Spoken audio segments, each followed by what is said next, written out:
இந்த படகுல போகும்போது மீன் ஒண்ணு கூட ஆக்கப்படல. ஏசு சொல்றாரு, அங்க போய் வலைய போடு, அவ்வளவுதான் சொல்றாரு. அவ்வளவுதான். இப்ப பேதுருக்கு எப்படி இருக்கும்? நாடா, நம்ம இத்தனை வருஷமா இங்க சர்வீஸ்ல இருக்கோம், இது சொல்லிட்டா நம்ம கேட்டுறோமா? வராது இல்லைங்களா? ஆண்டவர் சொன்ன உடனே இவர் கீழ்ப்படியும் போது, கீழ்ப்படுகிறதா இருக்குது ஆசீர்வாதம். எதுவுமே பேசாம ஒருத்தர் சொல்றாரு, நம்ம கேட்கலாம் போடும்போது பயங்கரம் மீன் வந்துச்சு.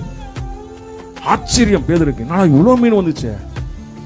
அப்போ இவரு தேவன் பாரு, இவர் சொல்லும் போது இவ்வளவு மீன் வருதுனாக்கா, அப்போ இவர் வார்த்தையில நெறியோ வல்லமை இருக்குன்னு சொல்லிட்டு என் பின்ன வேணா எல்லாம் விட்டு விட்டாரு. அவர் பின்னாடி வந்துட்டாரு.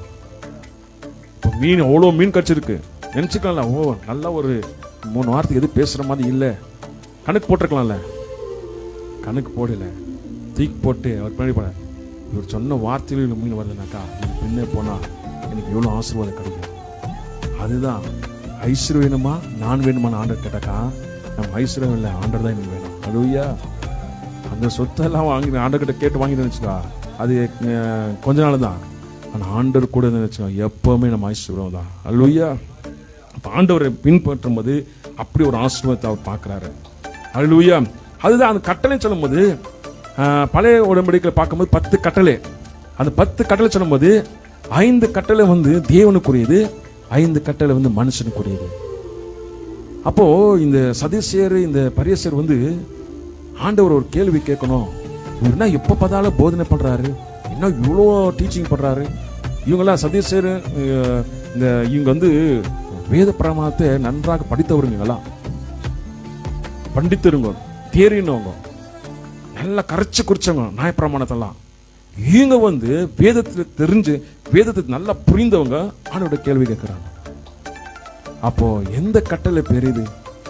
10 கட்டளை எது பெரிய கட்டளைன்னு சொல்லிட்டு கேட்கும்போது அவர் அழகா ஆண்டவர் என்ன சொல்றாரு, ஆன்சர் பண்றாரு. அந்த 10 கட்டளை 2 கட்டளையா மாத்தி கொடுக்குறாரு. பாருங்க எவ்வளவு சுருக்கமா தராரு. அப்போ ஆண்டவர் சொல்றாரு, ஏசு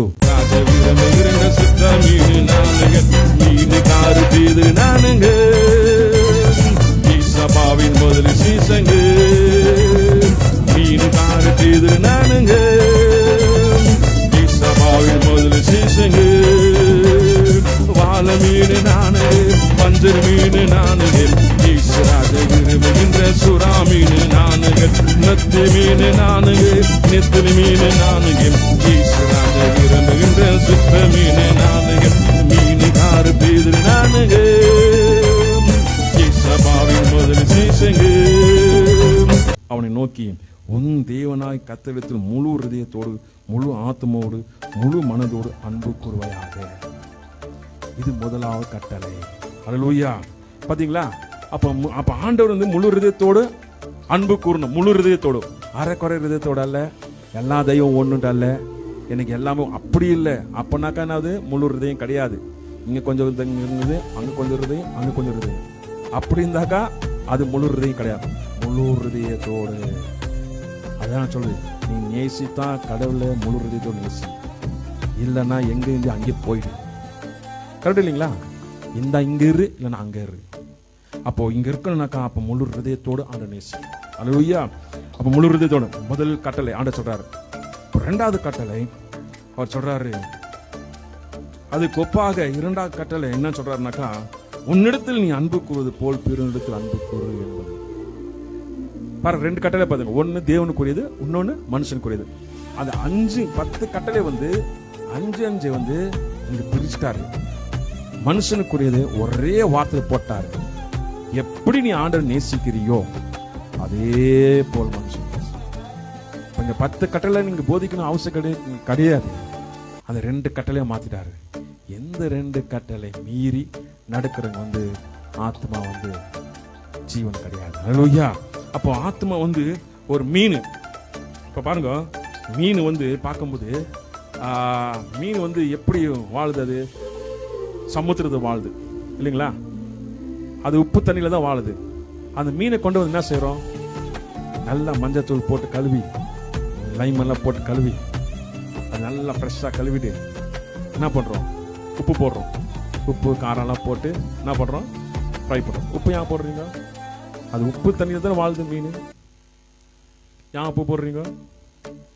ஏன் அதுக்குள்ள உப்பு இல்லை. அதே போலதான் பாவமான இந்த உலகத்தில் பாவம் இல்லாமல் வாழ்ந்து காட்ட முடியும். அல்லேலூயா. இப்போ பாவமான இந்த உலகத்தில் பாவம் இல்லாமல் வாழ்ந்து காட்ட முடியும். மீன் எப்படி வாழ்ந்து காட்டுதோ அதே போல வாழ்ந்து காட்டணும். அதான் உதாரணமாக மீன் சொல்றது. மீன் பார்த்தீங்களா, ஆத்துமா குறியுது. இப்போ கச்சடா நீரில் இருந்தாக்கா மீன் நல்லா இருக்குமா? இப்போ நீங்கள் பார்க்குறீங்க கடல் மீன் இருந்தாக்கா எவ்வளோ ரேட் கொடுத்தாலும் வாங்கிட்டு என்ன பண்ணுறீங்க,